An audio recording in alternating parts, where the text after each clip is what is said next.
নমস্কাৰ বন্ধু বান্ধৱীসকল মই পংকজ বৰুৱা ৰাইট এডুকেশ্যন তৰফৰ পৰা আজি মই আপোনালোকলৈ এটা সুন্দৰ টপিক লৈ আহিছো সেই টপিকটো হৈছে কল্পবিজ্ঞানৰ ওপৰত আপোনালোকে নিশ্চয় গম পাইছে এই কল্পবিজ্ঞানৰ ওপৰত ইউজিচি নেট বা স্লেটৰ ওপৰত বিভিন্ন ধৰণৰ কোৱেশ্চন আহে গতিকে এই কল্পবিজ্ঞাননো কি কল্পবিজ্ঞান কেনেদৰে হৈছে কল্পবিজ্ঞানৰ বৈশিষ্ট্য কিমান বৈশিষ্ট্যবোৰ কি লক্ষণবোৰ কি আৰু লগতে এই কল্পবিজ্ঞানৰ লগত জড়িত অসমীয়া সাহিত্যত কি ৰচনা হৈছে কোন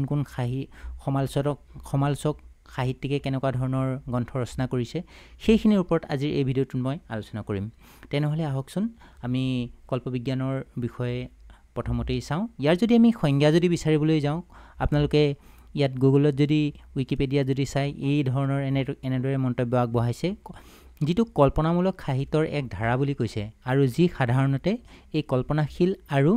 যিটো আমাৰ ভৱিষ্যতৰ যি কিছুমান ধাৰণা যেনেকৈ উন্নত বিজ্ঞান বা প্ৰযুক্তি মহাকাশ অন্বেষণ সময় ভ্ৰমণ যিটো সমান্তৰাল ব্ৰহ্মাণ্ড আৰু পৃথিৱীৰ বাহিৰৰ জীৱন সম্পৰ্কে আলোচনা কৰে বুলি কৈছে কিন্তু আমি কল্পবিজ্ঞান বুলি কোৱাৰ লগে লগে কিছুমান কাল্পনিক শব্দটো আমি মনলৈ আহে নহয়নে এই কাল্পনিক অৰ্থাৎ কিন্তু বিজ্ঞান কল্পনা হলেও কিন্তু ইয়াত বিজ্ঞান জড়িত হৈ আছে কেনেকুৱা ধৰণৰ বিজ্ঞান হ'ব পাৰে সেই কল্পনাখিন মলত বৈজ্ঞানিকসকলে বিভিন্ন ধৰণৰ চিন্তা চৰ্চা কৰিব পাৰে বা তেনেকুৱা ধৰণৰ সেই সাহিত্যবোৰ সৃষ্টি হৈছে ইয়াকে কি বুলি কয় ধাৰণাৰ সাহিত্য বুলিও কোৱা হয় কেতিয়াবা আপোনালোকে ধাৰণাৰ সাহিত্য বুলি আহিব পাৰে তেতিয়াও গম পাব লাগিব যে এইটো এটা কল্পবিজ্ঞানৰ কথাই কৈছে এতিয়া এই বৈজ্ঞানিক প্ৰযুক্তিবিদ্যাৰ ফালৰ পৰা যদি আমি চাবলৈ যাওঁ ইংৰাজীত যিবিলাক আমি সায়েন্স ফিকশন বুলি কওঁ আজিকালি যেহেতু আমাৰ বলিউড বা হলিউডৰ সায়েন্স ফিকশন মুভি বহুত ধৰণৰ ওলাইছে গতিকে সেইবিলাকৰ যোগেদি আমি গম পাওঁ যে তাতে কিছুমান অলৌকিক কিছুমান কাহিনী দেখুওৱা হয় কিছুমান সেই কাহিনীবিলাকত কিছুমান এনেকুৱা ধৰণৰ ৰসিক কিছুমান কাহিনী থাকে যিটো বহুত আগতেই হ'ব বা হৈছিলে বা হ'ব পাৰে তেনেকুৱা ধৰণৰ এটা অবুধ মানে এটা কল্পনা কৰি কিছুমান বিজ্ঞান জড়িত হৈ থাকে তেনেকুৱা ধৰণৰ সেই কাহিনীবিলাকই কল্পবিজ্ঞান বুলি কোৱা হয় গতিকে এই কল্পবিজ্ঞান মানে পুৰণি কালতে বুলি অনুমান কৰিব পাৰি আৰু ইয়াতে বিভিন্ন ধৰণৰ যেনে ফেণ্টাসি বা ভৌতিক বা ছুপাৰ হিৰো কিছুমান কল্পকাহিনী থাকে যেনে কিছুমান সেই ছুপাৰ হিৰোবোৰক মই যেনেকৈ হলিউডৰ যিবিলাক সায়েন্স ফিকশন মুভিৰ কথা কৈছোঁ আপোনালোকে নিশ্চয় সেইবোৰ চাইছে ইয়াৰ সংজ্ঞা যদি আমি চাবলৈ যাওঁ পাঠক সমাজৰ মাজত দীৰ্ঘদিন মানে বিতৰ্ক চলি আছে এইটোৰ ওপৰত আৰু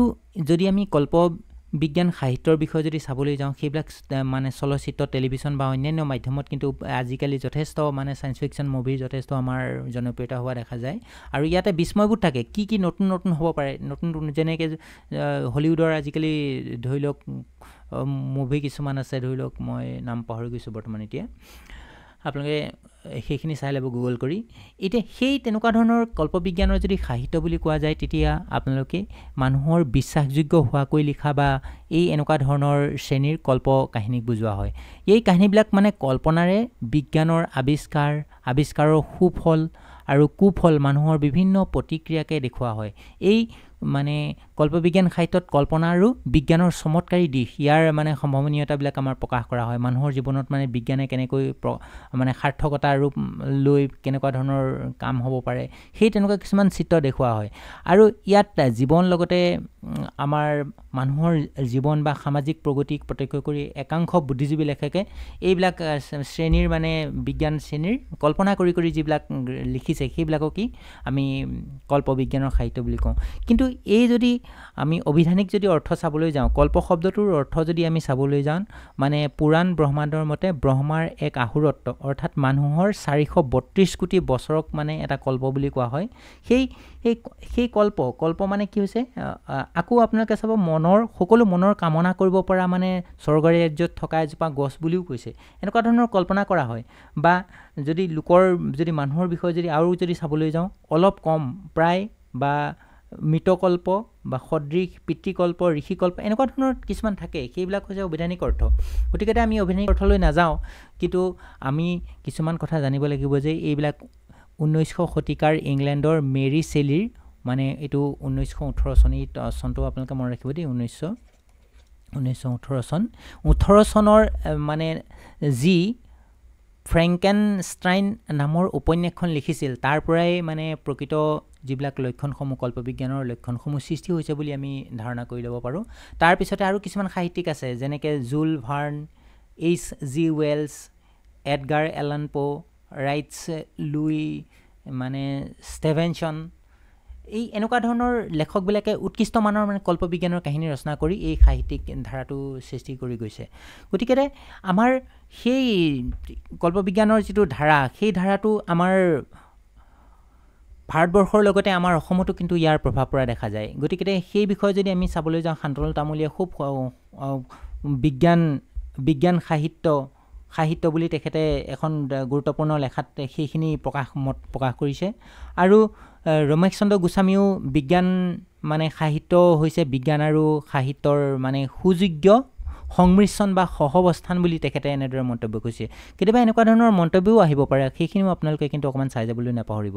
গতিকে এই ছায়েন্স ফিকশ্যন বুলি কোৱাৰ লগে লগে আমি ইয়াতে আমি আৰু কিছুমান ক'ব পাৰোঁ বিভিন্ন ধৰণৰ যেনেকৈ হাইগু গণচবকে তেওঁ এনেদৰে মন্তব্য কৰিছিলে মই মানে বিজ্ঞান কাহিনী শব্দৰে জুল Verne H.G. Wales Edgar Allan পো আদিৰ বিষয়ে লিখা মানে এই গল্পকে বুজাওঁ বা গল্পকে বুজিছোঁ যিদৰে বিজ্ঞানৰ সত্য আৰু ভৱিষ্যত দৃষ্টিৰে মিশ্ৰিত হোৱা এটা মনোমোহা ৰোমাঞ্চ এই এনেদৰে বিভিন্ন পণ্ডিতসকলে এনেদৰে মন্তব্য আগবঢ়াইছে আকৌ আনহাতে দীনেশ চন্দ্ৰ গোস্বামীও এই ছায়েন্স ফিকশ্যনৰ ওপৰত এনেদৰে মত আগবঢ়াইছে এই তেখেতে মানে সংজ্ঞাটো এনেদৰে দিছে এই সংজ্ঞাবিলাক আপোনালোকে অকণমান চাই যাব তেখেতে কৈছে যে কল্পবিজ্ঞান ৰচনা কৰোঁতে বিজ্ঞানৰ প্ৰকৃত জগতখনৰ নিশ্চিত তথ্য বা তত্ত্বৰ ওপৰত ভিত্তি কৰি ৰচনা কৰিবলৈ কল্পনাৰ বান্ধ কিছু ঢিলাই দি প্ৰকৃত বিজ্ঞান জগতৰ পৰা সম্ভাৱ্য বিজ্ঞানৰ জগত এখনলৈ আগবাঢ়ি গৈ তাত সৃষ্টি হোৱা পৰিস্থিতিৰ ভিত্তিত এটা মানে কল্পিত কাহিনী ৰচনা হয় এনেদৰে তেখেতে মন্তব্য আগবঢ়াইছে আৰু এই কাহিনীবিলাক তেখেতে এনেদৰে কৈছে মানুহ আৰু কোনো মানে চৰিত্ৰ সফল সংঘাত যেনেকৈ বিষাদ কাহিনী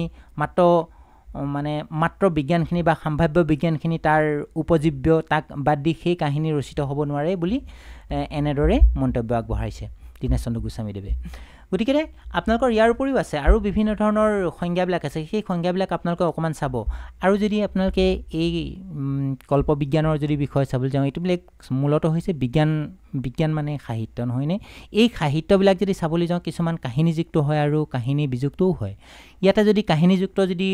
কিছুমান যদি আমি চাওঁ বিজ্ঞান সাহিত্যত গল্প উপন্যাস নাটক জীৱনী আদি কবিতা কিছুমান থাকে আৰু কাহিনী বিযুক্ত যদি আমি চাবলৈ যাওঁ যে কিছুমান প্ৰবন্ধ হ'ব পাৰে নিবন্ধ হ'ব পাৰে কিছুমান সাক্ষাৎকাৰ হ'ব পাৰে গতিকে এই কাহিনীযুক্ত বা কাহিনী বিযুক্ত দুইখিনি সাহিত্যক মানে লোকবদ্ধ বিজ্ঞান সাহিত্য বা জনপ্ৰিয় বিজ্ঞানৰ সাহিত্য হিচাপে অভিহিত কৰা হয় গতিকে কল্পকাহিনী থকা কাহিনীযুক্ত সাহিত্যখিনিকে কল্পবিজ্ঞানৰ খ্যাতি হিচাপে অভিহিত কৰা হৈছে ইংৰাজীত সেইটো কাৰণে ইংৰাজীত ইয়াক ছায়েন্স ফিকশ্যন বা SF বুলি কোৱা হয় গতিকে সেইখিনি আপোনালোকে অকণমান চাব সেইখিনিৰ ওপৰত এই সংজ্ঞা এনেদৰে আহিব পাৰে আৰু আমি এতিয়া নেক্সট চাওঁ এই কল্পবিজ্ঞানৰ মূল যদি আমি কিছুমান বৈশিষ্ট্য বা লক্ষণ যদি চাবলৈ যাওঁ এইবিলাক হৈছে বিজ্ঞান ভিত্তিক হয় বা বৈজ্ঞানিক ভিত্তিক হয় বাস্তৱ বিজ্ঞান যিবিলাক আমাৰ তাত্ত্বিক বৈজ্ঞানিক ধাৰণাৰ ওপৰত আধাৰিত হয় ভৱিষ্যতৰ কিছুমান কল্পনা হয় যেনেকৈ আগন্তুক সময়ৰ সমাজ প্ৰযুক্তি আৰু জীৱনৰ সম্ভাৱ্য কিছুমান ৰূপ দেখা পাওঁ এইবিলাকত আৰু বিজ্ঞানৰ সুবিধা আৰু কিছুমান বিপদ যেনেকৈ প্ৰযুক্তিবিদ্যা কিদৰে মানৱ জীৱনৰ কাৰণে আশীৰ্বাদ আৰু অভিশাপ হ'ব পাৰে আজিকালি আপোনালোকে বিভিন্ন ধৰণৰ আমাৰ ৰবটৰ আৱিষ্কাৰ হৈছে সেই ৰবটবিলাকৰ ওপৰত যোগেদি আমাৰ কি হৈছে মানৱ জীৱনলৈ কিছুমান কাম সহজ হৈছে আৰু কেতিয়াবা কিছু ক্ষেত্ৰত আমাৰ বিপদো ঘটা দেখা যায় গতিকে এনেকুৱা ধৰণৰ কাহিনী হ'ব আমাৰ ঘটি আছে সেইটো কাৰণে ইয়াৰ যদি আমি আৰু কিছুমান বৈশিষ্ট্যবিলাক যদি চাওঁ অন্য জগত বা সমান্তৰাল কিছুমান বাস্তৱতা যেনেকৈ এই কল্পবিজ্ঞানত যদি আপোনালোকে চাবলৈ যায় যেনেকৈ আমাৰ অসমীয়াৰ ক্ষেত্ৰত যদি এখন ৰাসায়ন বুলি নৰেন্দ্ৰ নাৰায়ণ চৌধুৰীৰ মানে ৰসায়ন বুলি এখন আছে আকৌ যদি আপুনি বীৰ চতিয়াৰ দেশ বুলি এখন আছে যেনেকৈ আমাৰ বিভিন্ন তাত কিছুমান কল্পনা এনেকুৱা ধৰণৰ আছে তেখেতে এটা বেলেগ গ্ৰহলৈ গুচি গৈছে সেই বেলেগ গ্ৰহত গৈ লৈ তাত কি ধৰণৰ কল্পনা কি ঘটিব পাৰে তাৰ ওপৰত খুব সুন্দৰভাৱে কিন্তু এই কল্পবিজ্ঞানৰ সাহিত্যবিলাকত খুব মানে প্ৰবন্ধবিলাকত বা নাটকত বা উপন্যাস নহয় মূলতঃ বা এনেকুৱা ধৰণৰ কাহিনীবিলাকত আমি সেই তেনেকুৱা ধৰণৰ বৈশিষ্ট্য কিছুমান দেখা পাওঁ গতিকে অসমীয়া যদি আমি চাবলৈ যাওঁ অসমীয়া কল্পবিজ্ঞানৰ সাহিত্য যদি আলোচনা কৰিবলৈ যাওঁ এইবিলাক যদি আমি খুব যদি শ্ৰেণী বিভাজন যদি কৰিবলৈ যাওঁ মানে অসমত বিশেষকৈ এই স্বাধীনতাৰ পূৰ্বকালৰ অসমীয়া কল্পবিজ্ঞানৰ সাহিত্য কিছুমান আছে আৰু স্বাধীনতাৰ পৰৱৰ্তীকালৰ অসমীয়া কিছুমান কল্পবিজ্ঞানৰ সাহিত্য আছে এই অসমীয়া সাহিত্যবিলাকৰ ওপৰত আলোচনা কৰিবলৈ যাওঁতে প্ৰথমতে আমি ভাৰতবৰ্ষতনো কেনেকুৱা ধৰণৰ এই কল্পবিজ্ঞানৰ সাহিত্যৰ ওপৰত কেনেকুৱা ধৰণৰ প্ৰচাৰ প্ৰসাৰ হৈছে সেইখিনিও কিন্তু আমি অলপ জানিব লাগিব এই কল্পবিজ্ঞানৰ ইতিহাসৰ বিষয়ে যদি আমি চাবলৈ যাওঁ যদি পূৰ্বতে কি হৈছে গ্ৰীক বা পূৰ্বতে যি কিছুমান হিন্দু গ্ৰীক আৰবী মহাকাব্য আদিত কি হৈছে ঐশ্বৰিক বা অদ্ভুত কৰ্মকুশলতাৰ অজস্ৰ কাহিনী লিপিবদ্ধ হৈ আছিলে আৰু এনে কাহিনীবিলাক কি হৈছে আধুনিক যুগত কল্পবিজ্ঞানৰ কাহিনীৰ সৈতে এৰি যাব খোজা যায় আমি আগৰ দিনৰ ঐশ্বৰিক কিছুমান কাহিনী সেইবিলাক যদি আমাৰ আইসকলে বা ককা আইতাসকলে আমাক কেনেদৰে কৈছিলে সেইবিলাকে একোটা কল্পবিজ্ঞানৰ কিছুমান কাহিনী হয় বিজ্ঞান আৰু প্ৰযুক্তি তত্ত্বৰ সম্ভাৱনীয়তলৈ কল্পনাৰ কিছুমান গল্প উপন্যাস আৰু কাহিনী সৃষ্টি হয় সেইবিলাক যেনেকৈ পৌৰাণিক যিবিলাক মহাকাব্যিক বা ধৰ্মীয় বিচাৰক আদি গুৰুত্ব আৰোপ কৰি ভৱিষ্যতদৰ্শী কল্পনা শক্তিশালী কল্পবিজ্ঞানৰ সৃষ্টি হ'ব পাৰে বুলি আমি আশা কৰিব পাৰোঁ আৰু ঔদ্যোগিক যেনেকৈ আমাৰ বিপ্লৱৰ কিছুমান লিখিত কিছুমান কাহিনীও কল্পবিজ্ঞানৰ চৰ্চাত ধৰা হয় যদি আমি চাওঁ দ্বিতীয় দশকৰ গ্ৰীক লেখক লুচিয়ানেও 1170 পৰা 1140 খ্ৰীষ্টাব্দ মানত ট্ৰু হিষ্টৰীজ ইংৰাজীত অনুবাদ কৰিছিলে তেখেতে এইখন টু হিষ্টৰীজ নামেৰে কি হৈছে অলিক কাহিনী ৰচনা কৰিছিল আৰু সমালোচকক এইটো এটা মনত ৰাখিব দেই টু হিষ্টৰীজ এইখন ইংৰাজীত অনুবাদ কৰিছিলে এইটো এটা অলিক কাহিনী আৰু সমালোচকসকলে এই কাহিনীক কল্পবিজ্ঞান কাহিনীৰ আদিনতম একদম পুৰণি একদম নিদৰ্শন বুলি ক'ব খোজায় গতিকে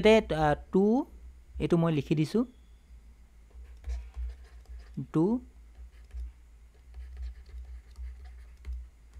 টু হিষ্ট্ৰীজ গতিকে এইখন আহিব পাৰে এইখন হৈছে একদম আদিনতম লেখকজনৰ নাম আহিব পাৰে লুচিয়ান কেতিয়াবা এনেদৰে আপোনালোকে মনত ৰাখিব লুচিয়ান এই লুচিয়ানে লিখিছিলে টু হিষ্ট্ৰীজ এই গ্ৰন্থখন লিখিছিলে 1170 পৰা 1140 ভিতৰত 1140 খ্ৰীষ্টাব্দৰ ভিতৰত লিখিছিলে গতিকে সেই আগৰ পৰাই আমাৰ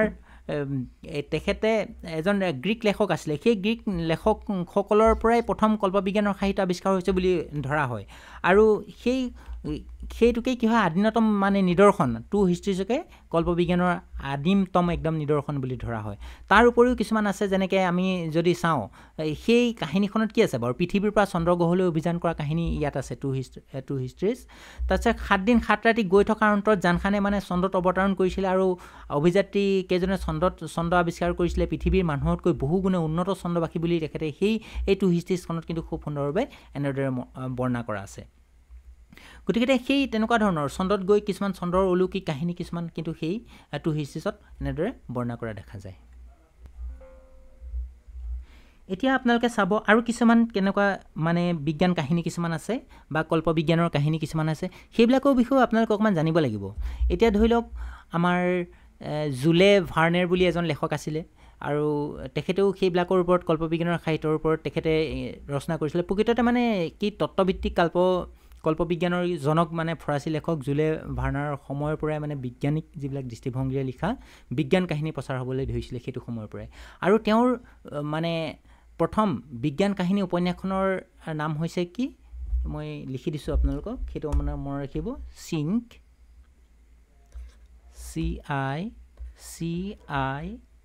CINQ চিংক চেমেইন্স বেলন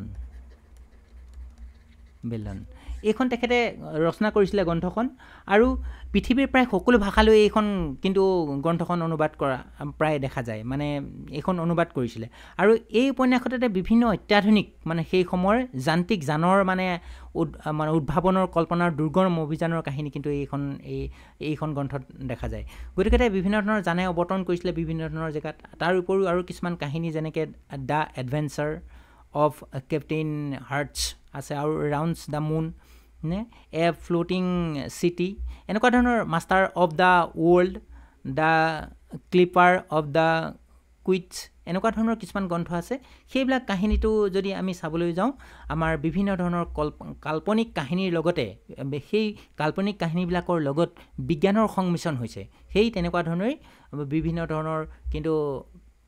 প্ৰদেশত বা বিভিন্ন ধৰণৰ দেশত কিন্তু এনেকৈ আমাৰ কল্পবিজ্ঞানৰ সাহিত্য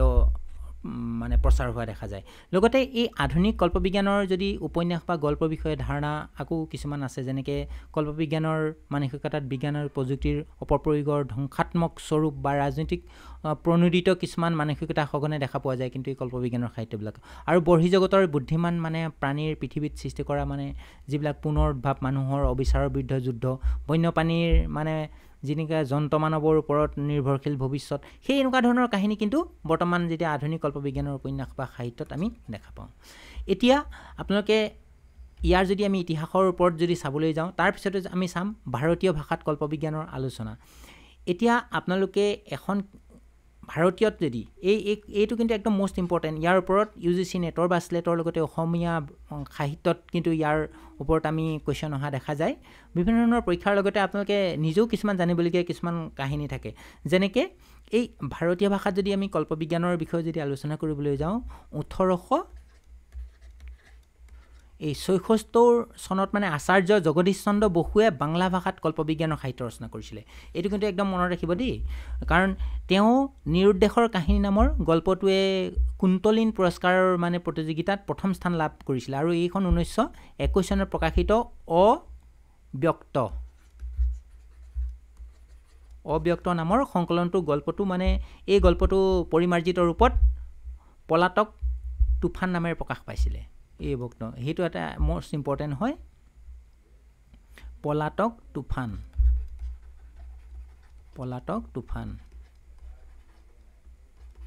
এইটো আপোনালোকে এই নামবিলাক মনত ৰাখিব কিন্তু কাৰণ ইয়াৰ ওপৰত কুৱেশ্যন আহিব পাৰে এই গল্পটোত কি হৈছে বাৰু প্ৰচণ্ড ধুমুহাৰ কবলৰ পৰা উদ্ধাৰ কৰিবলৈ মানে কুন্তল কেশৰী নামৰ চুলিত ঘঁহা তেলখিনি মানে পানীত পেলাই দিয়াৰ ফলত সাগৰৰ পানীৰ পৃষ্ঠটান সলনি হোৱাৰ বাবে সাগৰৰ মানে অশান্ত ঢৌ শান্ত হৈ পৰিছিলে আৰু এই নিৰুদ্দেশৰ কাহিনী বা যিটো আমাৰ পলাতক তুফান হৈছে মানে আচাৰ্য জগদীশ চন্দ্ৰ বসুৰ একমাত্ৰ বিজ্ঞান কাহিনী এই মই ক'লোঁ যে জগদীশ চন্দ্ৰ বসুৰ ওপৰত আপোনালোকৰ কুৱেশ্যন আহিব পাৰে তেতিয়া আপোনালোকে জানিব যে ভাৰতৰ যদি মানে ভাৰতীয় ভাষাত কল্পবিজ্ঞানৰ যদি সাহিত্য ৰচনা কৰা এই পলাতক তুফান তাক যদি আমি অৱৰ্তক বা পলাতক তুফান এই যে ক'লোঁ যে এই বিভিন্ন ধৰণৰ নামেৰে এইখিনি প্ৰচাৰ হৈছিলে আৰু এইখনেই হৈছে ভাৰতবৰ্ষৰ প্ৰথম নহয়নে কল্পবিজ্ঞানৰ সাহিত্যৰ ওপৰত সেইটো কথা আপোনালোকে মনত ৰাখিব ইয়াতে নিৰ্দেশৰ কাহিনী কিছুমান আছে যেনেকৈ অশান্ত ঢৌৰ সাগৰৰ কথা আছে সেইখিনি আপোনালোকে মনত ৰাখিব তাৰ উপৰিও আৰু কিছুমান আছে 1889 চনত যিবিলাক জগদানন্দ ৰায়ে শুক্ৰ ভ্ৰমণ নামেৰে প্ৰথমটো কাল্পনিক গল্প ৰচনা কৰিছিলে গতিকে সেইটো আপোনালোকে সেই গল্পটোৰ ওপৰত অকণমান চাই যাব এই গল্পটো H.G. ৱেলছৰ উপন্যাস the war of the world's সেই 1898 চনত সেইটো প্ৰকাশ হৈছিল আৰু দুইটা কাহিনীয়ে যদি আমি বৰ্হিগ্ৰহৰ পানীৰ সৈতে মুখামুখি হোৱা কাহিনী কিন্তু বৰ্ণনা পোৱা যায় এনেকুৱা ধৰণৰ কাহিনী আছে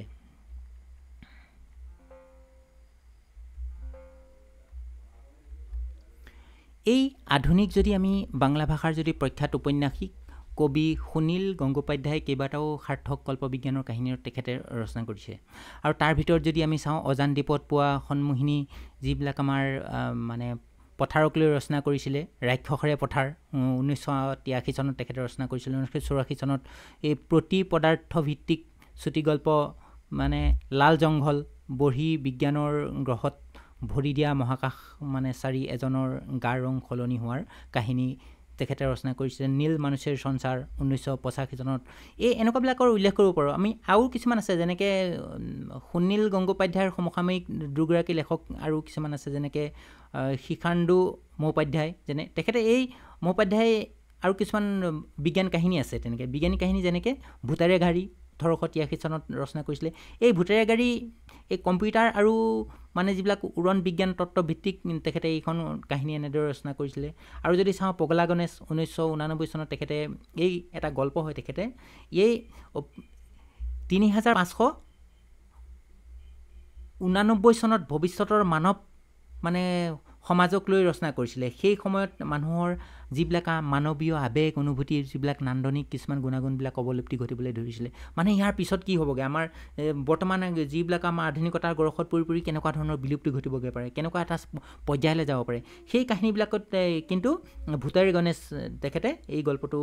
মানে 3589 চনত কেনেকুৱা হ'ব সেই ওপৰত তেখেতে এনেকৈ বৰ্ণনা কৰিছিলে আকৌ বন্নী 1989 চনত গল্পৰ ভ্ৰূণ অৱস্থাতে মানে মগজুত মাইক্ৰস্কোপ মানে এতিয়া সংস্থাপন কৰি এটা শিশুৰ মানে পূৰ্ণ ঘটনাৰ কাহিনী কিছুমান আছে বৰ্তমান সেইটো হ'বলৈ গৈ আছে এলন মাস্কে যিখিনি কাম কৰি গৈছে কৰিবলৈ মানে বিচাৰিছে বা যিখিনি এতিয়া যিটো পৰ্যায়ৰ হৈছে আপোনালোকে সেইখিনি সকলোৱে গম পাইছে গতিকে এতিয়া আৰু কল্পবিজ্ঞান এটা বহুত মানে প্ৰসাৰ হ'বলগীয়া এটা কাহিনী হৈছে মানুহে সেইবিলাকৰ ওপৰত বেছি গুৰুত্ব দিব লৈছে সেইটো কাৰণে UGC নেটৰে হওক বা অসমীয়া সাহিত্যতে হওক বা বিজ্ঞানৰ সাহিত্যতে হওক কিন্তু এই কল্পবিজ্ঞানৰ সাহিত্যৰ ওপৰত কুৱেশ্যন আহিব পাৰে আপোনালোকে অকণমান চাই যাবলৈ নাপাহৰিব ঠিক তেনেকৈ আৰু হিন্দী কিছুমান সাহিত্যতো কিছুমান এনেকুৱা কল্পবিজ্ঞানৰ আলোচনা হোৱা দেখা যায় গতিকে ভাৰতীয় সাহিত্যতেই নহয় গতিকে অসমীয়া সাহিত্যৰ লগতো পাছত আলোচনা কৰিম ভাৰতীয় ভাষাত যদি আমি হিন্দী সাহিত্যত যদি চাবলৈ যাওঁ হিন্দী সাহিত্যত আকৌ 1800 মানে এইখিনি 84 পৰা 88 চনত হিন্দী সাহিত্যৰ যিখিনি আলোচনী প্ৰিয়াসু প্ৰহাৰ সেইবিলাক আমাৰ প্ৰতিষ্ঠিত যেনেকৈ অম্বিকা দত্ত ব্যাসৰ আচাৰ্য বৃত্তান্ত নামৰ ধাৰাবাহিক উপন্যাসৰ জৰিয়তে হিন্দী ভাষাৰ কল্পবিজ্ঞানৰ কাহিনী কিন্তু মানে আগমন ঘটিছিলে আকৌ জুলে ভাৰ্ণৰ যিখিনি আমাৰ ভাইগাছ এক্সট্ৰাঅৰ্ডিনাৰীজ এই কিছুমান কাহিনী আছে যেনেকৈ আচাৰ্য বৃত্তান্তৰ নায়ক গোপীনাথ আৰু তেওঁ দুজন মানে সংগীৰ ভূগৰ্ভ অভিযানৰ ৰোমাঞ্চকৰ কাহিনী সেইবিলাক কিন্তু খুব সুন্দৰভাৱে বৰ্ণনা কৰিছে সেইখিনি আপোনালোকে অকণমান চাব কাৰণ সেইখিনিৰ ওপৰতো আহে আৰু চাব আপোনালোকে উৰ্দু ভাষাটো আহিছে যেনেকৈ উৰ্দু ভাষাত কি আহিছে উৰ্দু ভাষাত 1890 চনত উৰ্দু ভাষাত কল্পবিজ্ঞানৰ চৰ্চা আৰম্ভ হৈছিলে 1990 চনৰ দশকত কি হৈছে জুলে ভাৰ্ণ আৰু 1900 দশকত H.G. ৱেলছে কল্পবিজ্ঞান মানে উপন্যাস উৰ্দু লেখকসকলক মানে অনুপ্ৰাণিত কৰিছিল মুন্সী যিটো আমাৰ নাদিম হহবাই নামৰ এজন মানে শল্য চিকিৎসক এগৰাকীয়ে মানসিক বিকাৰগ্ৰস্ত মহিলা আৰু এগৰাকী ৰূপহী মহিলাৰ মগজু মানে কি কৰিছিলে ইফাল সিফাল কৰিছিলে মানে যে এগৰাকীৰ মগজু সিগৰাকীৰ মগজুত সংস্থাপন কৰিছিলে গতিকে এই কাহিনীক নাইকি ৰাইখ নামেৰে সেই উপন্যাসখন তেখেতে ৰচনা কৰিছিলে উৰ্দু ভাষাত গতিকে উৰ্দু ভাষাৰ তেনেকুৱা আহিব পাৰে নেক্সট এক্সামত সেইটো আপোনালোকে চাব তাৰ উপৰিও আৰু কিছুমান আছে মাৰাঠী ভাষাটো হৈছিলে মাৰাঠী ভাষাত আপোনালোকে চাই যাব যেনেকৈ কল্পবিজ্ঞানৰ মৌলিকতা চৰিত্ৰায়ন অন্তৰ্নিহিত সংঘাত কিছুমান বাস্তৱধৰ্মী উপস্থাপন ৰীতিৰ মানে সক্ৰিয়তা এই এনেকুৱা ধৰণৰ মাৰাঠী ভাষাটো কিন্তু আমি দেখা পাওঁ 1910 চনত জুলে ভাৰ্ণে জাৰ্ণি টু দ্য মুন এইটো মনত ৰাখিব এই উপন্যাসৰ অনুবাদ কেৰেলা কুকিল নামৰ আলোচনীখনত প্ৰকাশ পাইছিল আৰু 1911 চনত H.B. ৰানেডৰ তুৰেছে হাস্য নামৰ এটা মানে কল্পবিজ্ঞান প্ৰকাশ কৰিছিলে আৰু তাকেই মাৰাঠী ভাষাৰ মানে প্ৰথম মৌলিক কল্পবিজ্ঞানৰ চুটিগল্প বুলি গণ্য কৰা হয় সেইখিনিও আপোনালোকে অকণমান চাব কাৰণ মাৰাঠী ভাষাটো আহিব পাৰে গতিকে সেইখিনি নাহিলেও কিন্তু আপোনালোকে মোৰ মতে সেইখিনি জনাটো অলপ দৰকাৰ তাৰ উপৰিও যেনেকৈ তেলেগু ভাষাত কিছুমান আহিছে পৰমাণু ভুলু মেঞ্জুবানী এইখন ৰচনা কৰিছিলে চিগুৰি জয়াৱে আৰু খুজাটো নামৰ আলোচনীখনত সেইটো প্ৰকাশ পাইছিলে গতিকে তেলেগু ভাষাটো আহে তাৰপিছত আকৌ যিটো আমাৰ কান্নাড়া ভাষা বুলি কোৱা হয় এই কান্নাড়া ভাষাটো কিছুমান আমাৰ বৈজ্ঞানিক কথা সাহিত্য কিছুমান এনেকৈ প্ৰকাশ পাইছে 1900 যদি আমি 30 চন দশকত চাবলৈ যাওঁ কান্নাড়া ভাষাত সদানন্দ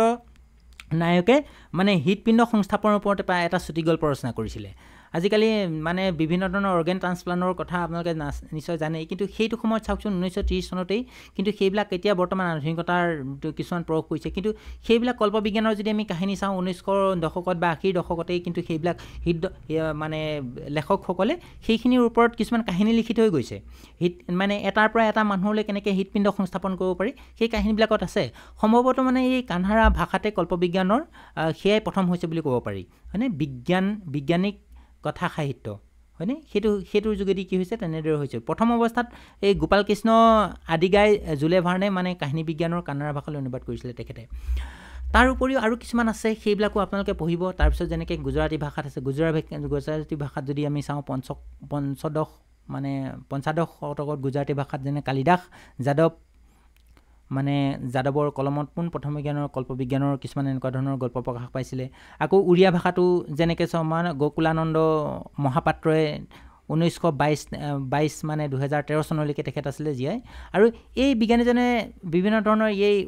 উৰিয়া ভাষাটো বা এনেকৈ যেনেকৈ এইবিলাক ৰচনা কৰিছিলে তেখেতে 95খন বিজ্ঞান কাহিনী শিশুৰ বাবে জনপ্ৰিয় গ্ৰন্থ তেখেতে ৰচনা কৰিছিলে সেইখিনিও আপোনালোকত নাহিলেও কিন্তু এপাক চাই যোৱা ভাল তাৰ উপৰিও যেনেকৈ পাঞ্জাবী ভাষাটো আছে এই পাঞ্জাবী ভাষাত যদি চাবলৈ যাওঁ পাঞ্জাবী ভাষাৰ কি হৈছে বিংশ শতিকাৰ মানে দ্বিতীয়াৰ্ধত অমনদীপ সিং আৰু অমৰজিৎ সিং কৰ্ণেল জখবীৰ ভুল্লাৰ ডি.পি. সিং হৰদেৱ চৌহান যিটো আজমীৰ সিধু এই তেখেতসকলে এই এনেকুৱা ধৰণৰ বিজ্ঞান সাহিত্য যেনেকৈ সাত ৰং ধৰতি ৰুকজা ৰবট মানছুৱাতে কুদৰত এনেকুৱা ধৰণৰ এই কল্পবিজ্ঞানৰ কিন্তু সাহিত্য ৰচনা কৰা দেখা যায় এতিয়া আপোনালোকে এটা কথা মনত ৰাখিব অসমীয়া ভাষাটো তেনেকৈ কল্পবিজ্ঞানৰ কিন্তু আৱিষ্কাৰ নহয় এনেকুৱা ধৰণৰ ৰচনা হোৱা দেখা যায় এই অসমীয়া ভাষাত কল্পবিজ্ঞানৰ যদি আলোচনা কৰিবলৈ যাওঁ আপোনালোকে প্ৰথমতেই মই এই ৰসায়ন যিখন গ্ৰন্থ সেইখনলৈ মনত পৰে নহয়নে এই অসমীয়া ভাষাত কল্পবিজ্ঞানৰ সাহিত্য চৰ্চাৰ ওপৰত মানে প্ৰথম যিটো প্ৰবন্ধ হেৰি কৰিছিলে সেইটো হৈছে অসমীয়া বিজ্ঞান কাহিনী এইটো একদম মনত ৰাখিব অসমীয়া বিজ্ঞান কাহিনী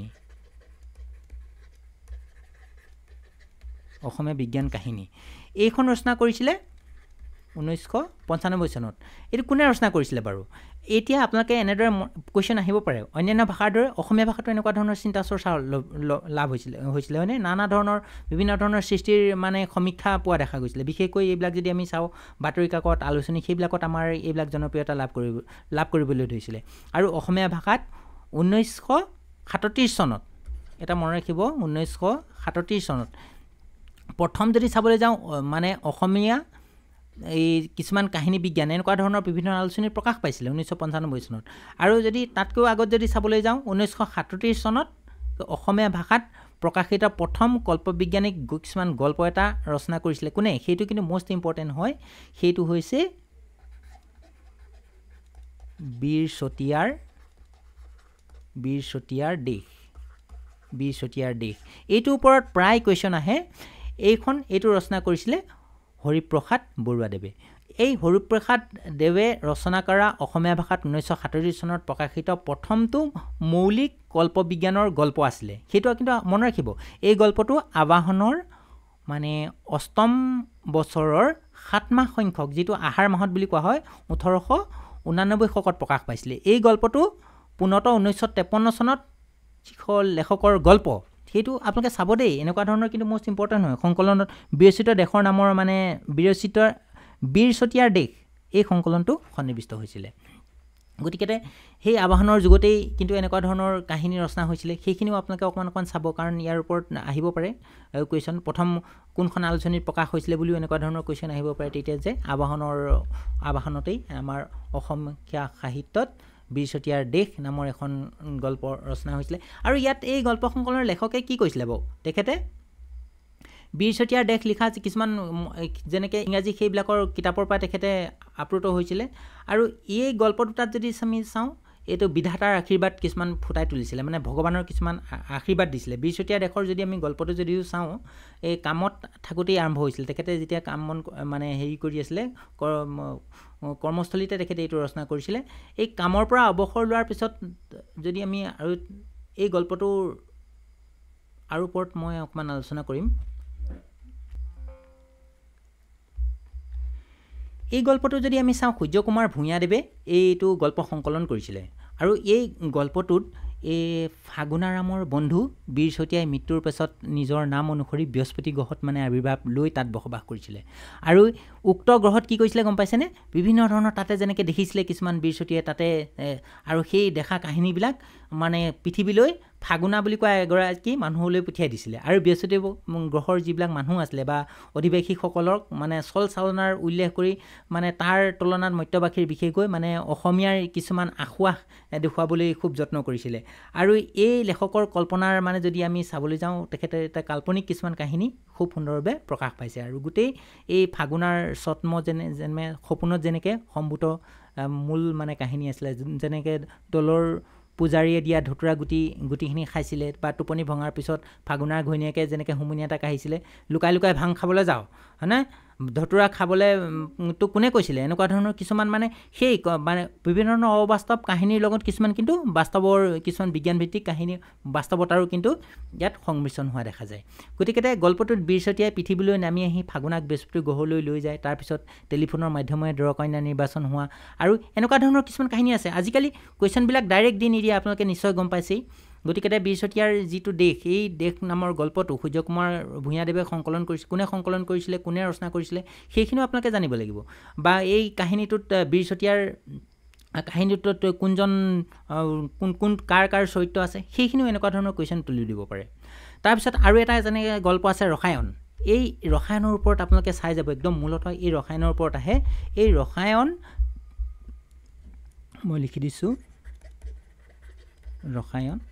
এই গল্পটো নৰেন্দ্ৰ নাৰায়ণ চৌধুৰীদেৱে এইটো আবাহনৰ কিন্তু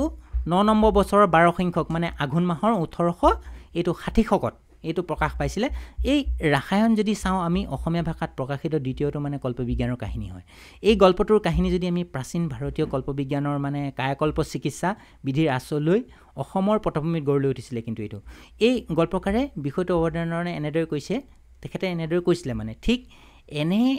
এনে সময়তে কাকতে পত্ৰে প্ৰকাশ হ'ল মানে বৃহত্তম হিন্দু নেতা মহামান্য যিটো মদন মোহন মালব্যদেৱৰ কায়কল্প চিকিৎসাৰ কথা অৱশ্যে মানে যদি আমি চাওঁ যিটো আমাৰ ব্যজিৰ চিকিৎসা সম্পূৰ্ণ সফলতা হোৱা বুলি ক'ব নোৱাৰিলেও কায়কল্প চিকিৎসাৰ দ্বাৰা বৃদ্ধৰ তৰুণ অৱস্থা আনিব পৰা কিছুমান মানে আয়ুৰ্বেদিক চিকিৎসাৰ জৰিয়তে আমি তৰুণ হ'ব পৰা কিছুমান কৌশল কিন্তু সেই ৰসায়নত আছে আৰু এই ৰসায়ন মানে চিকিৎসাৰ যদি উদ্দেশ্য যদি চাওঁ আমাৰ যিবিলাক আমাৰ বাৰ্ধক্য যিবিলাক নিবাৰণ আছিলে ইয়াৰ মূল কিন্তু এই কাহিনীটোত ইয়াত আৰু কিছুমান আছে যেনেকৈ মানে ৰিজুইনেশ্যনেল মানে ইমান বিজ্ঞাপন মানে এই যৌৱন চিকিৎসা এইটো মহাভাৰতৰ সুযোগত আছিলে আৰু প্ৰমাণ মানে যজাতি ৰজাৰ কিছুমান চৰিত্ৰ আছিলে তেওঁৰ মানে পুত্ৰ কিছুমান পূৰ্বে পিতাকক নিজৰ যৌৱন দি নিজেও অলপ বয়সতে জৰা গ্ৰহণ কৰিছিলে আৰু কিছু কালৰ পিছত যজাতিয়ে মানে পুৰুষ যৌৱন উভতাই দিছিলে এই ৰসায়ন গল্পটোত উচ্চ শিক্ষিত মানে চিকিৎসক স্বভাৱিত কায়কল্প বিধিৰে মানে আন এজন বৃদ্ধক মানে যৌৱনপ্ৰাপ্ত যেনেকৈ কৰাই দিছিলে সেই ৰসায়ন গল্পটো কিন্তু খুব সুন্দৰভাৱে নগেন্দ্ৰ নাৰায়ণ চৌধুৰীয়ে এই গল্পটোত তেখেতে আবাহনৰ প্ৰকাশ কৰি খুব সুন্দৰভাৱে পৰিৱেশন কৰিছিলে গতিকে এই ৰসায়ন গল্পটো হওক বা বীৰ চতিয়াৰ দেশ এই এনেকুৱা ধৰণৰ গল্পটোৰ ওপৰত প্ৰায় কুৱেশ্যন আহে বা আগতেও আহিছে সেইখিনি কিন্তু আপোনালোকে চাই যাব তাৰ যদিও চাওঁ আমাৰ দ্বিতীয় মহাসময় হিৰোশ্বিমা নাগাচাকিৰ ওপৰত এটম বোমৰ বিস্ফোৰণৰ ফলত অসমীয়া ভাষাৰ এটম বোম সেইটো এটম বোম নামেৰে 1946 চনত কুমুদেশ্বৰ বৰঠাকুৰে ৰচনা কৰিছিলে তেখেতে মানে গোলাই চিৰিজ নামৰ এখন ডিটেক্টিভ কিতাপ ৰচনা কৰিছিলে তেখেতে সেই তাতো কিছুমান এনেকুৱা কাকল্প বিজ্ঞানৰ কাহিনী আমাৰ অসমীয়া সাহিত্য দেখা যায় গতিকে ইয়াৰ উপৰিও আৰু কিছুমান আছে সৌৰভ কুমাৰ চৌলিহাৰ কিছুমান আৱাজ আৰু যদি চাওঁ আমাৰ ডক্টৰ বিজয়া কৃষ্ণ দেৱাশৰ্মাৰ অসমীয়া বিজ্ঞান কাহিনীৰ এগৰাকী মানে প্ৰতিষ্ঠাপক লেখক তেখেতেও বিভিন্ন ধৰণৰ ৰচনা কৰিছিলে আৰু শান্তনু তামুলীৰ প্ৰথম কল্পবিজ্ঞানৰ গল্প হে চন্দ্ৰ বিদায় তেখেতে এইখন ৰচনা কৰিছিলে যেনেকৈ চন্দ্ৰবিজানৰ উভতি আহোঁতে সন্মুখীন হোৱা দুৰ্ঘটনাক লৈ তেখেতে এইখন শান্তনু তামুলীয়ে কাকল্প বিজ্ঞানৰ গ্ৰন্থ ৰচনা কৰিছিলে সেইখিনিৰ ওপৰত আপোনালোকৰ আহিব পাৰে সেইখিনি চাই যাব সৌৰভ কুমাৰ চলিহাৰ বাতৰি কাকতত প্ৰকাশ হৈছিলে কিছুমান তাৰ উপৰিও আৰু কিছুমান আছে যেনেকৈ এইবিলাকত যদি চাওঁ মানে বৰ্ণবৈষম্য যিবিলাক পটভূমিত হৃদপিণ্ড সংস্থাপনৰ মাজেদি মানৱীয় আবেদনৰ মানে হৃদয় আন্দোলনত ডক্টৰ ভৱেন্দ্ৰনাথ শইকীয়াই বহিঃচৰিত গল্পপুথি গহ্বৰ সেইখনো কিন্তু যদি চাওঁ আমি হয়নে ডক্টৰ ভৱেন্দ্ৰনাথ শইকীয়াৰ গহ্বৰখন এখন কায়কল্প বিজ্ঞানৰ গ্ৰন্থ গতিকে এনেকুৱা ধৰণৰ কিছুমান আছে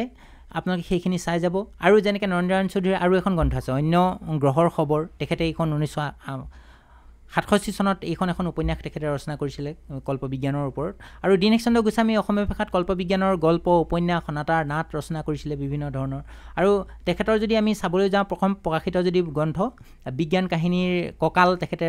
ৰচনা কৰিছিলে প্ৰথম কায়বিজ্ঞানৰ গল্প সংকলন ভদ্ৰমাপক যন্ত্ৰ তেখেতে ৰচনা কৰিছিলে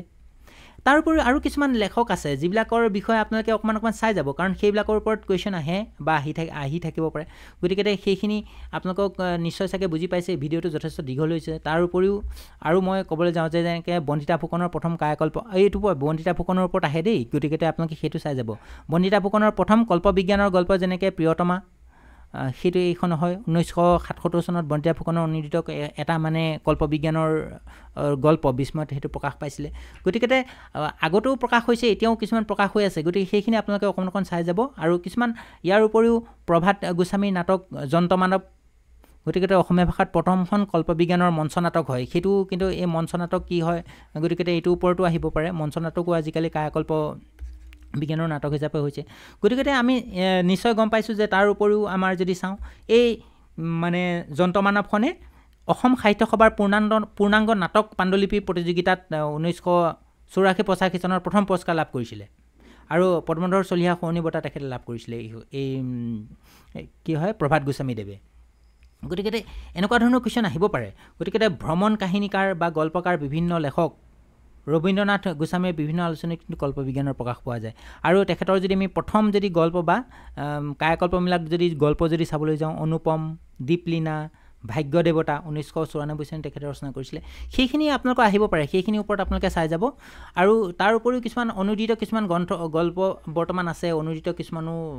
তেনেকুৱা হৈছে। যিহেতু ভিডিঅ'টো যদি মই কৰিবলৈ যাওঁ আৰু দীঘল হৈ গৈ থাকিব, গতিকে আপোনালোকক মই থুলমূল এটা আভাস দিবলৈ গৈছোঁ, যাতে আপোনালোকৰ সুবিধা হয়, যাতে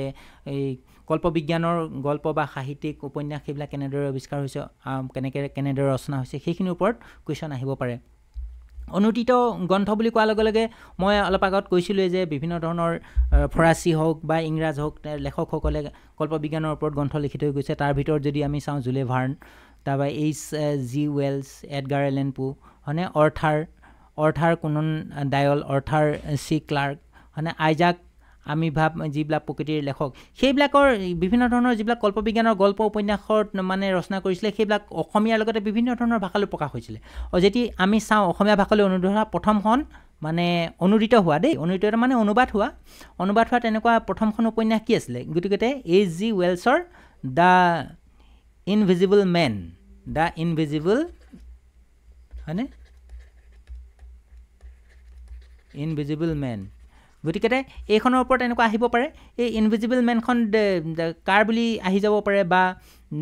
H.G. ৱেলছৰ হয়, তেনেকৈ আপোনালোকে গম পাব লাগিব যে এই কোনে ৰচনা কৰিছিলে, অনুবাদিকা কোন আছিলে। তেতিয়া সেইটো এনেকুৱা ধৰণৰ আহিবলৈ হেমবলা দাস। আৰু এই কিতাপখন কি নামেৰে তেখেতে প্ৰকাশ কৰিছিলে? সেইখন ইনভিজিবল মেন মানে অদৃশ্য মানৱ নে, তেখেতে এইখন অদৃশ্য মানৱ নামেৰে অদৃশ্য মানৱ নামেৰে কোনে ৰচনা কৰিছিলে? হেমবালা দাসে। কিমান চনত বুলি আহিব পাৰে? 1956 চনত তেখেতে এইখন ৰচনা কৰিছিলে। এখন তেখেতৰ অনুদিত গ্ৰন্থ। এই গ্ৰন্থখনৰ ভূমিকাত প্ৰফুল্লদত্ত গোস্বামী এনেদৰে লিখিছে, আপোনালোকে অদৃশ্য মানৱৰ বিষয়ে মানে তেখেতে বিভিন্ন ধৰণৰ মন্তব্য কৰিছে। আমি মানে পুৰণি সাধুত মানুহে চোলা এটা পিন্ধি অদৃশ্য হোৱা কথা পাওঁ। ৱেলছৰ কল্পনা বিজ্ঞানৰ সহায়ত মানে মানুহে কেনেদৰে নেদেখা বস্তু মানে দেখা বস্তু নোহোৱা ক'ব পাৰি, শৰীৰত মানে চেল জীৱকোষ মানে আইনাৰ দৰে স্বচ্ছকৈ সৃষ্টি কৰিলে, সেইবোৰ কিছুমান কল্পনাৰ কাহিনী কিন্তু এই ইনভিজিবল মেনত কিছুমান পোৱা যায়। গতিকে সেইখিনিও আপোনালোকে চাই যাব। ফৰাচী লেখকেও ৰচনা কৰা যেনেকৈ অনুবাদ সাগৰিকা অসমীয়ালৈ অনুবাদ কৰিছিলে। গতিকে এইখিনিও চাব। তেখেতে বিজয় কৃষ্ণ দেৱশৰ্মাই ৰচনা কৰিছিলে আৰু কুলেন্দ্ৰনাথ ঠাকুৰে। দীনেশ চন্দ্ৰ গোস্বামীয়ে সাগৰৰ তলিয়েদি 20,000 বিগ, এইখন এখন তেখেতৰ অনুদিত গ্ৰন্থ। তাৰ উপৰি যদি আমি চাওঁ দুগৰ্ভ অভিযান অসমীয়ালৈ অনুবাদ কৰিছিলে, সেইখন জুলে ভাৰ্ণেৰ এখন কল্পবিজ্ঞানৰ উপন্যাস a journey to the centre of the earth, এইখন ভূগৰ্ভ অভিযান অসমীয়ালৈ অনুবাদ কৰিছিলে। গতিকে এই এনেকুৱা ধৰণৰ কুৱেশ্যন আহিব পাৰে। এইখন কোনে ৰচনা কৰিছিলে বুলি তেতিয়া আপোনালোকে জানিব লাগিব যে দীনেশ চন্দ্ৰ গোস্বামীয়ে এইখন মানে অনুবাদ কৰিছিলে বা অনুদিত এখন কল্পবিজ্ঞানৰ গল্প উপন্যাস এখন। গতিকে সেইখিনি আপোনালোকে অকণমান চাব। গতিকে কল্পবিজ্ঞানৰ কাহিনী আমাৰ বিভিন্ন ধৰণৰ আলোচনী বৰ্তমানৰ যিবিলাক আলোচনী আছে যেনেকৈ আমি বিস্ময়টো এনেকুৱা ধৰণৰ কাহিনী খুব দেখা পাওঁ কল্পবিজ্ঞানৰ কাহিনী বা এনেকুৱা ধৰণৰ থাকে তাৰ উপৰিও আপোনালোকে গম পাইছেই এই কল্পবিজ্ঞানৰ ওপৰত মই আৰু সবিশেষ দীঘল কৰি নাযাওঁ কাৰণ ভিডিঅ'টো যথেষ্ট দীঘল হৈ গৈছে আপোনালোকে এই ভিডিঅ'টোত নিশ্চয় চাগে গম পাইছে কল্পবিজ্ঞান কি হয় কল্পবিজ্ঞানৰ যোগেদি কেনেদৰে আমাৰ